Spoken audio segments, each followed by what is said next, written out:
And we're live on the EH podcast. Today we have with us Lloyed Lobo, who's the co-founder of Boast.AI, who raised over 100 million, and it's also built Traction, a community of over 100,000 founders. He's got a book coming out soon, all about community-led growth, and that's what we're focusing on for this podcast. So Lloyd, why is community-led growth so important to you? Firstly, it's great to be on the show back with you, Amar. Lots of love for you. You're an OG community builder, and we've had some great chats before. This is a topic that's very close to my heart, and to dive into it, I got to go all the way back to my childhood. So I was born to Indian parents in Kuwait. My parents were working in Kuwait in the Middle East, and they are from India. My mom lived in the slums of India. That's where she grew up in Mumbai. And as a child, my fondest memories were visiting my grandparents who lived in the slums of Mumbai. And I'd spent 3 months every year there. And every time it was time to leave back to go to Kuwait, I would cry and cry. And just didn't want to leave. And what I realized was that was my first experience with community, right? Because an environment like that is entirely community driven. Watching TV is communal because not every home has a TV. The houses are all like, raw cement on either side, walls, brick, and aluminum roofs. And people are playing, sharing food, hanging out together, singing. It was like a rage every day, man. People were having a blast. Like you're running from house to house as a kid. And evening is like tea time together, singing together. It's very communal. It would rain all the time in the summer, as you know, in India, but puddles would turn into ponds and we've been swimming there. And that was life. That was a great experience for me. And those were my fondest memories as a kid. Fast forward a few years, my mom makes me up one summer and says, "Hey, you can't go to school anymore." Now I'm like, I think 9 years old or something, going into grade 5. And she says, a war has broken out and no school. Now, my first reaction is, yes, I'm excited. What had happened was, I had this disgusting habit of procrastinating on my studies, and I studied for a math exam, and it ended up being a geography exam. So when she tells me that, my first reaction is, yes, you're never going to find out I failed this exam. When the reality started to sink in, I saw worry on their faces. And that day when I went down my building, I experienced something phenomenal. As we looked at the faces of the people around us, and I'm watching my dad interact with the people, man, rather than belaboring on the problem and saying we're doomed, which is what happens a lot in 2023, right? We keep perpetuating the problem. It festers and turns into monsters on social media. It creates new problems. Back then, people understood there's a problem, but immediately they're like, the security has lapsed. There's no cell phones. This is a time there was no internet, and I'm pretty sure the phone lines were cut off. And so immediately they're like, okay, I'll guard the building from 6 to 12. And somebody's like, I'll guard the building from 12 to 6. And somebody else is like, hey, I have some connections with stores that might still be operating, so I'll organize supplies. And another person is like, hey, I have family members displaced. And another person says, hey, they can stay with me for short term, but maybe I have some connections at the school that'll organize supplies. And what ended up happening was each building became a sub-community, and the same conversation was being had in every building in every neighborhood. And word of mouth spread from building to building. It became the largest grassroots evacuation movements at a time when there was no internet, there was no cell phones, that coordinated with embassies, that coordinated with the UN, that coordinated with countries, that took people to safety. And so that was my second experience with community, but that was my second experience with two things that would shape my life forever. One is the entrepreneurial spirit, because everyone thinks entrepreneurship is making money. Entrepreneurship is not about making money. The entrepreneurial spirit is about taking an obscure idea to execution and impact while dealing with extreme risk, uncertainty, and ambiguity. And there is nothing more riskier and uncertain and ambiguous than being in the middle of a Gulf War where you don't know if you're going to live or die and your currencies are invalid. The second thing is people coming together around a great purpose that transcends their individual gain. Right? When people come together around a purpose that transcends their individual gain or is bigger than their individual gain, they can make big things happen. So that's amazing that you're able to go from where you started and being a refugee to building what you've done today. And how important community was in enabling you to find that happiness and that joy, even in the most terrible of times. And once you started your career, how did community come into play there? How did community help you within your career and your entrepreneurial journey? Finally, like I applied for a job paying next to nothing, doing cold calling at this telecom software. And so, I think like the first call I make, I practice 4 hours. And when the decision maker joins, I hang up the call. And so I needed to get better at cold calling, and I got better over time. And the next job I joined, I took a sales job, and I realized that it's not a sales job. I got to like talk to customers, figure out what to build, learn everything about sales and marketing. Now, everything I learned about sales and marketing in that time was through another community, HubSpot's inbound marketing community. Because all the content I was searching back then was showing up from HubSpot. That was the time where Gary Vaynerchuk also had a course on video marketing. This is 2005 or 6, man. Like he bet on video and community building way back then, right? Chubby, young guy. Then after that, my co-founder, Alex, called me and said, let's build Boast.AI together. And we had gone to college together. We're good friends. So I jumped at the opportunity to work with him. So when he started Boast, we couldn't get customers because what Boast does is we automate tax credits for businesses. Give us your data and we'll get you a bunch of money from the government to develop new products or improve existing products. And initially, the markets we'd call were like manufacturing and oil and gas and construction. And they're like, who are you guys? Like nobody took us seriously. Then we started going to their events and we just couldn't connect with that tribe. And so we started storming the startup events and started helping the startup founders. This is 2012. And this was a time where all the events, the startup events in 2012 were like high level conversations with big company CEOs. It wasn't helpful to a founder who's like trying to get the first million or first 5 million first customers. And no press media in that region was covering startups. So we found that white space and we started building a community. We started hosting a lot of meetups for founders where people spoke not now, oh, you can build a business and be $1 billion company, like aspirational stuff, but like, this is how I got my first customers. This is how I got my first angel investor. And then we also convinced the local newspaper to give us a column called Startup of the Week. And we wrote that for 2.5, 3 years.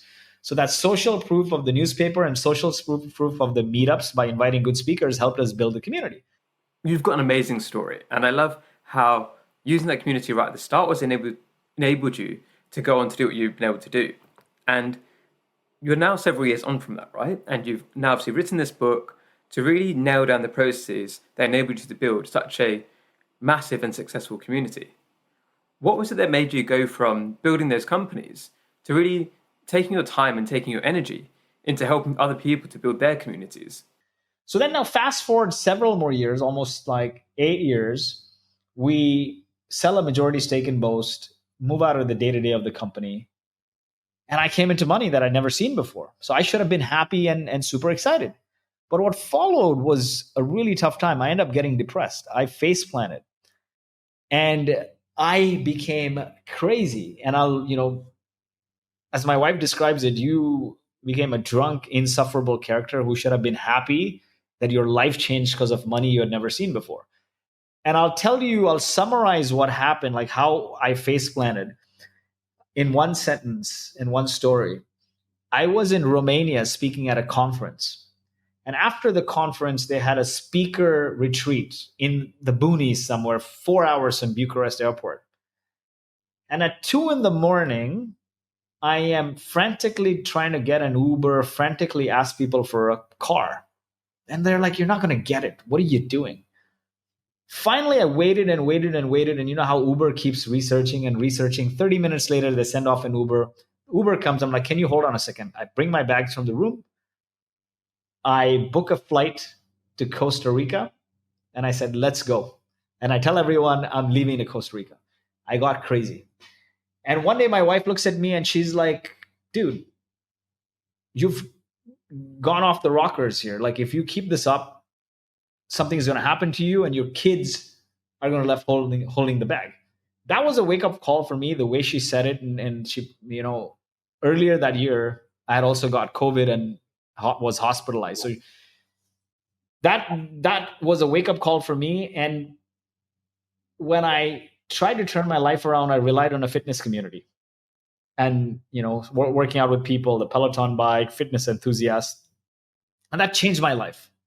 And so as I came up on all this free time now, new money and free time, and I started to reflect back, I'm like, the only time in my life that I was depressed and face planted, where I had everything, but I lost my community. And it goes back to what I learned during the Gulf War as well, as we're leaving in that refugee bus from Kuwait to Baghdad to Jordan on the highway of death, where everything was bombed. The adults in the bus, rather than moping, they were laughing and singing and playing the guitar. And you realize, right, it's neither the destination, as people say, or it's neither the journey, as also people say. It's the companions that matter the most. You could be on a crappy journey on the way to hell, but great companions make it memorable. Or you could be sipping champagne in a chateau, eating caviar with toxic people, and your energy drains out.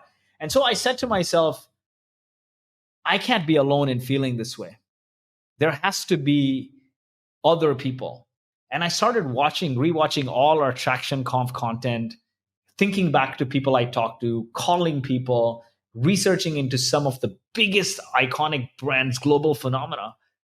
And I came across something startling, that every obscure idea that eventually became a worldwide phenomenon, every obscure idea, from Christ and Christianity to CrossFit, that went from seemingly obscure ideas to becoming a worldwide phenomenon, had a 4-step common path. And I distilled that 4-step common path into 13 rules to build iconic brands with community-led growth, because it gets something that I am very passionate about and my DNA, and it turns it into something that people can use to not only grow their business, but create impact. So as you mentioned there, you've got the 4 sections and the 13 rules. What's one of the rules you think that is maybe the least people know about, or is probably often forgotten? Definitely. So I'll start with defining first that 4-step path really quick. So one is, people listen to you or buy your product or service, you have an audience. When you bring that audience together to interact with one another, it becomes a community. When that community comes together to create impact towards a greater purpose that's beyond your product or profits or service, it becomes a movement. And when that movement has unwavering faith in its purpose through sustained rituals over time, it becomes a cult or a religion. And that was the key learning that I found, which is great, because a lot of things you can engineer, but there's a big emotional side. It's not like you can just brute force it with data. You got to be in tune with the emotional side of things. So the one rule that I think people ignore a lot is, in 2023, and you had this too, right, Amar? Like, you can tell me, everyone says, I want to start a community. Should I start a Facebook group? Should I start a Slack group? Should I start a WhatsApp group? How often do you hear that? Yeah, all the time. And what I tell people is, community building is not about the tool. It's about the people. It's about the emotion. It's about how you can help them beyond your product or service. And so start by asking yourself this question, which is key. Do I draw joy from helping people? Do I draw joy from giving people something? Because building a community takes a long time, right? It's a labor of love. It's a marathon of the heart and mind. If you're looking for quick results, and the other question I get asked is, oh, when can I monetize? Well, building a community follows this pattern: visibility, credibility, and then profitability. You got to be visible and be credible, keep adding value through that journey, and money will follow. That's what we did at Boast, right? We built this traction community. We kept hosting events. We kept writing the Startup of the Week column. We kept connecting people, kept adding value, and we got social proof. and we started to get clients. But not only that, we got more referral partners who would say good things about us and refer us business through that. It created our network, and your network, your community is your currency, right? I don't like saying your network is your net worth, but I like saying your community is your currency. And so you got to think, how do you add value? So then where do you start now, right? Do I draw joy from giving stuff to people? Do I draw joy from helping people when I have nothing to gain? That is the question you start with. So when I looked at all these companies, they had some core values. They had lots of core values. Hey everyone, I hope you're enjoying the episode so far. If you want to find some of the best lessons from season 1 of this podcast, then you can download our free ebook using the link in the show notes. You'll also get updates multiple times a week from our editors here at Entrepreneur's Handbook, all aimed at helping you become a better entrepreneur and helping you to grow and scale your business. Let's get back to the show. But there were some core values that were very common to community-led companies. One is, and I called it the camper framework: connection, autonomy, mastery, purpose, energy, recognition. People crave connection. They want to connect people. They don't want to control. And you know this. You can't control a community. You got to give people autonomy when they're putting their time, right? They're going beyond the payroll to make this happen. So the second is giving people the autonomy. And when people feel like they're in charge, they take charge and they push things forward. Third is mastery, helping people get better and better at what they do. Like, if you never train people and never help them get better, then all you're left with is people who don't know the job. Then the fourth is purpose, greater purpose, a purpose that's much greater than your product or service. Energy, because as you know, you're a community builder. Like, you got to infuse people with energy and charge them up. And that's really key, because people who are energized can move mountains. And the last one is recognition. Like, a lot of people don't do this. Proactively say thank you. If nobody thanks you, then you just feel like a cog in the wheel, right? So that camper, if you institute it proactively, you'll build happy campers. So that was number one. Can you embody these values? Because it's very hard for people not to want to control, right? But if you see Atlassian last year, their community hosted 5,000 events outside of Atlassian. Self-organized 5,000 events. That means they have 5,000 super fans at 100 a clip average event. They engage 500,000 people. If they try to control it, saying, no, you can't use the Atlassian brand, that would never happen, right? This company is worth 40 billion now, and it's taken 20 years.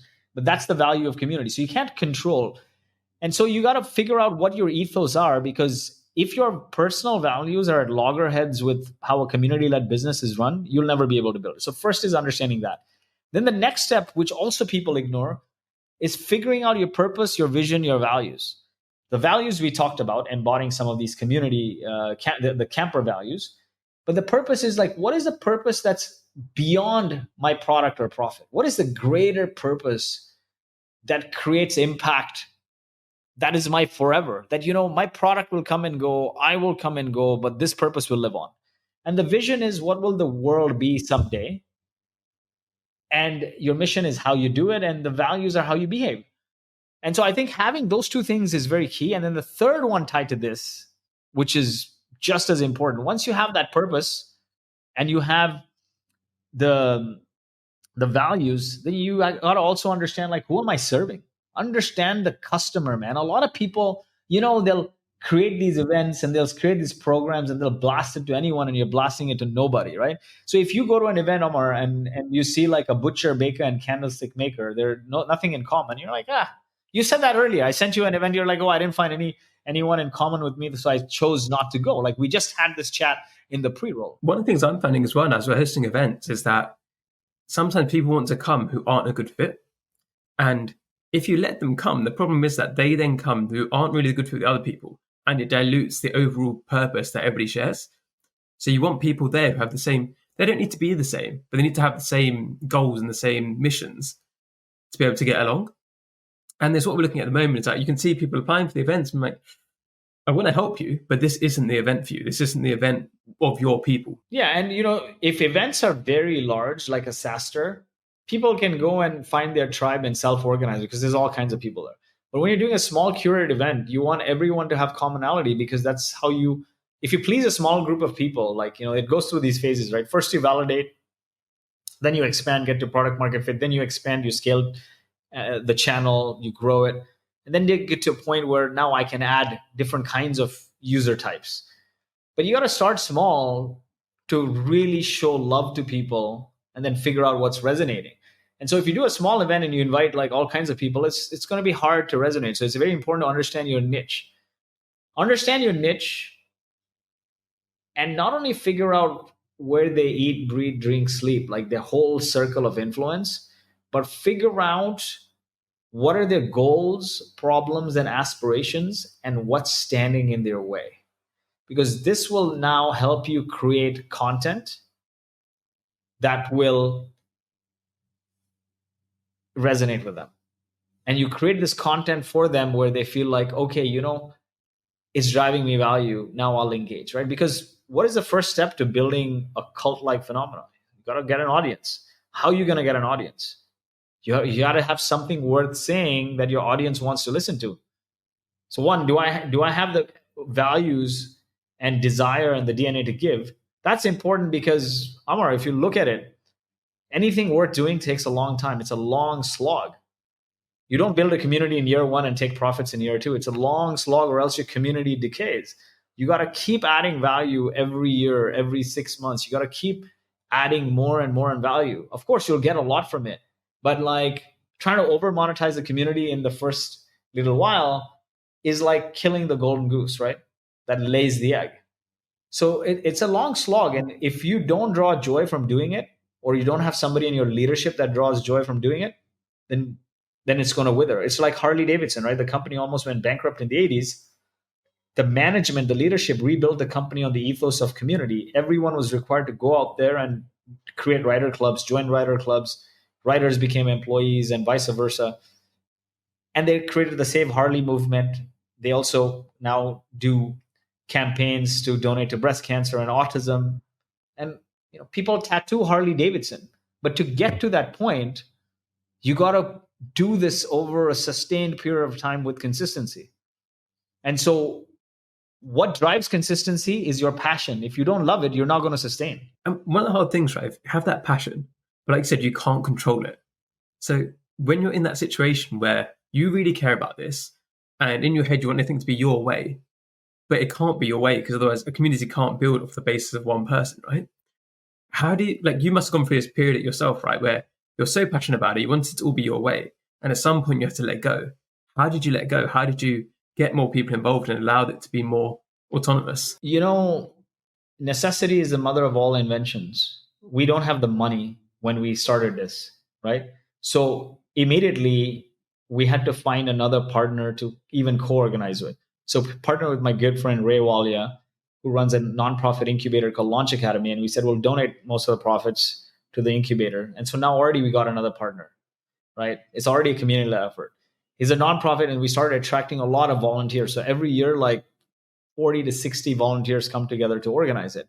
So then you develop the muscle. Like I started the conversation with, there's 3 things to build any success that's required. 1 is communication, 2 is creation, and 3 is consistency. If you can communicate and create and be consistent just doing that, no success will stop you. Consistency is key though, right? And what happens is, if you try to control everything, the burden comes on you and you burn out, and it becomes very hard to be consistent.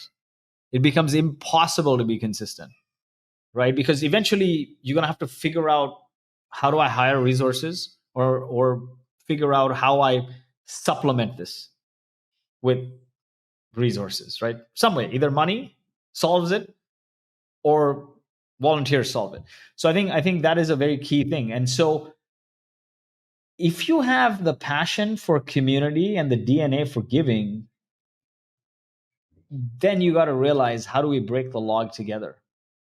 You can't own the community, man. It belongs to the community. You mentioned there about volunteers as well. And one of the things I find is that when you've got employees, you're paying them, right? So you can rely on them for that. When you've got volunteers, obviously, let's say something comes up in their life, something comes up with their job, then you can't really say to them, oh no, you have to do this because you're committed to it, because they're doing it for free. They're doing it as a volunteer. How have you managed that side of things, getting volunteers involved, and also kind of mitigating for the fact that volunteers do have other priorities too. Definitely. So the one thing is get more than you need, and you know that already. You got to account for this and get more volunteers than you need. You got to start with your super fans. So every community has like a 1% that'll be super fans, that they want to show up and their pride is built around it.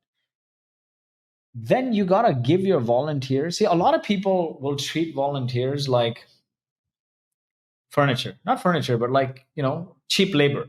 You can't treat them that. Last year at Traction, the volunteers emceed the conference. I didn't even MC the conference. I stopped doing that conference emceeing a couple years ago. So we had a team of 60 volunteers, actually, in addition to our regular volunteers, and the 60 of them was a Cred PR team that flew in on their own dime from San Francisco to volunteer, and we let them like manage the speaker room because that's good value for them. We let them get the stage to MC multiple segments, and they did a fantastic job. So what happens is, we talk about this connection, autonomy, mastery, purpose, energy, recognition. If you treat your volunteers as an extension of the labor class and they got to just do work and leave, they'll treat it like that. If you shine the spotlight on your volunteers saying, you know what? No. What is autonomy? Autonomy is giving up your control to give them leadership. So if you say, no, you're in charge of this, and guess what? Like, you're going to MC, they're going to damn sure show up, right? So one is, you got to pad, because in the early days, you don't know who's going to be great and who's not, right? Who's pretending to be a super fan, who's not. So it's important to pad like maybe 20%, but then give them roles, man. Like, give them roles, make connections for them. I have gone out of my way to make intros for volunteers to get jobs, right? When you do that, there's this theory of reciprocity. When you keep doing for somebody, they want to do right by you. When you treat people not like a piece of furniture and like a member, they show up in that way. What do you enjoy the most today about the community building side? Because you've done so many different communities. What's the bit that you said you've given up the emceeing, you've given up different autonomy in different ways? Which are the bits that really keep you alive? I think I've grown old in this community, in the sense, I used to love emceeing. It was my jam, and I gave it up a couple of years ago. I think 2 conferences now I haven't emceed, and I used to love, like, just going on stage, energizing people. And I said, you know what? It's time others do it, right? I got what I needed to do, learn about out of it.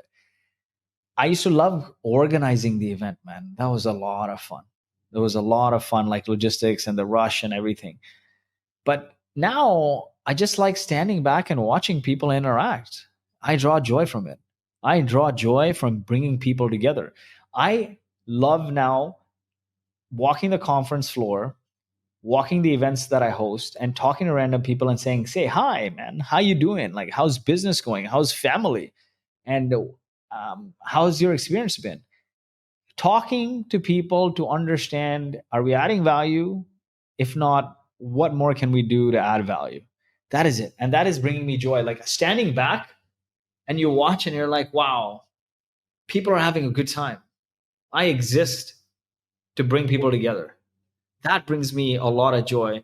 And just spending time with different pockets of people throughout the conference and saying hi. Because imagine, right? If you're a community builder and you're on stage, you don't get time with people. And then by the time you do like a 6-hour shift of emceeing and whatnot, you come back down and you're like, man, I don't want to talk to anyone. I'm exhausted. I just talked my ears off. But when you just step back and you do that, you have the opportunity to talk and interact with people, which is truly community building, right? And now what you've done is you've passed the limelight to others who probably need it a lot more than you, because it helps them build their visibility and credibility and social proof, and could help them land another job. Like, a lot of high profile people come to this and they see an MC or they see somebody having a prominent role and they're like, hey, this person could be a good fit, right? It's a conversation starter. So you gotta understand when you've done something enough and you need to add more people, right? Like focus on your zone of genius and everything else, bring in people. But it's time. Like you don't get bonus points for working hard, unfortunately, right? You got to work hard and smart. That is a part of life. They both come together. But you don't get bonus points for saying, oh, I did 10 hours of emceeing and then I went and hung out with the community till 4 in the morning and then I didn't sleep. And you don't get bonus points for burning out, right? None of that. So you got to figure out like when is the right time that you need to bring on the right people and empower them and recognize them and give them the spotlight. And I think the best way to motivate volunteers is to give them the spotlight they're looking for. And even on that, like with the communities I'm building, is I'm intentionally knowing that in say 3 years' time, 4 years' time, 5 years' time, I shouldn't be the host of this podcast because I should be doing other things and, like you said, allow somebody else to come up through that. And if this whole brand, if the whole community is too dependent on me, to me, that's a failure, right? The same thing with you. Like if you want to take a break for a year or you want to go away for a few years, if traction then just stops, then that shows that you haven't got the process in place and the system in place for it to be self-sustaining. And like I said, I think you've already got to that point, right? Where if you did want to take a break, you have the people on board because you've been very particular about you brought on board, that it could survive without you. And that's the dream, right? That's the dream. But though we deliberately made the effort to not do Attraction this year, and we decided to come out with the book. There's a lot of learnings, and there was a lot of purpose why I shared it. And I think that's the thing, right? Anything for it to be sustaining needs to go beyond one or two people, and that is a community-led business. You need leadership, of course, but if the community is built on foundational values and you align on values, great communities, great companies, great cultures are built on great alignment. So align on that, and people watch your actions. They don't watch what you say on a piece of paper or watch your lips. So if you act according to your values and you hire people and fire people according to values, then that proliferates and that'll carry the organization forward. Because think about it. Every single influencer has an audience. They don't have a community. Like not every single, but a lot of influencers that are popular. If the influencer dies, what happens to that audience? It's gone. So how do you then go from influencer to a cult, right? You bring people together. To do that, you need to find other people and give them the autonomy to act according to the vision with the values you've aligned on. You can't just say, oh, I'm going to control this, right? And if you don't give people the autonomy to bring people together and create that community, then you'll never go from being a community to a movement where now many people are autonomously coming together to create impact towards a greater purpose. Right? I think Mr. Beast has achieved that, although it's all tied to him. But when you watch his videos, it's teams, it's people, and the brand is not tied to his name. It's Mr. Beast, and tomorrow there could be many Mr. Beasts, right? And they've raised 20 million to plant 20 million trees. They've raised 30 million to take out 30 million pounds of plastic from the ocean. So I think you got to think about what is the long term here, and that's why I said start with the purpose and the values. If you want to build something lasting, it's gonna be you got to have a forever purpose. And perhaps a good way to look at it is if you chase power or control, you destroy relationships. If you chase money, you make short-term decisions. The only way to build something lasting is to focus on impact. Look, it's been great to chat to you today. Thank you so much for coming on. So obviously, where can people find out more about you? And when is the book coming out? The book should be out pretty soon, right? Yeah, the book's going to be out on September 12th, and you can get it on FromGrassrootsToGreatness.com. I wanted the book to be accessible to all because I shared the story that I wrote it to get over a certain time in my life where I felt very low and I was depressed. And the reason why I felt low and depressed was that was the only time I didn't have the community. So this is my homage to community. And so the book, you can get the digital for 99 cents. It's 99 cents because if I put it for free, the onus would be on me to spread it. It's 99 cents. The reviews count as verified purchase. And so the word will spread. And if you want a collectible, you buy the hard copy. We put a lot of love into it. So it's designed beautifully, not like other books. It's dedicated to an OG community builder friend of mine who passed away unknowingly. Jason Lemkin from SaaStr, he wrote the foreword, and there's love basically in generally in the book, right? It's designed with, it's like a community. I guess I wanted to show the vibe of community in the book, right? So there's that. Awesome. Is there any final words you have for the audience? Yeah, definitely go to fromgrassrootstogreatness.com and download the book, or hit the link to the Amazon, and you'll get the ebook for 99 cents, or you can buy the hard copy if you want to gift it out. And I want you to think very deeply about this, right? Yesterday's innovation always becomes today's option and tomorrow's commodity. Look at it. First, it came the internet, and we said web company, web company. Then came the cloud, and we said cloud company. And then came mobile and social, and we said mobile company and social company. And then came fintech, and now it's AI. There's a lot of talk about AI, which is creating the sea of sameness. But if you look at every iconic brand out there, it was built on human to human connection. Every enduring brand is built on human to human connection. And this is coming from a guy who built a successful AI company that was fueled by community led growth. Yesterday's innovation is always tomorrow's commodity. But if you build a community, you will not become a commodity.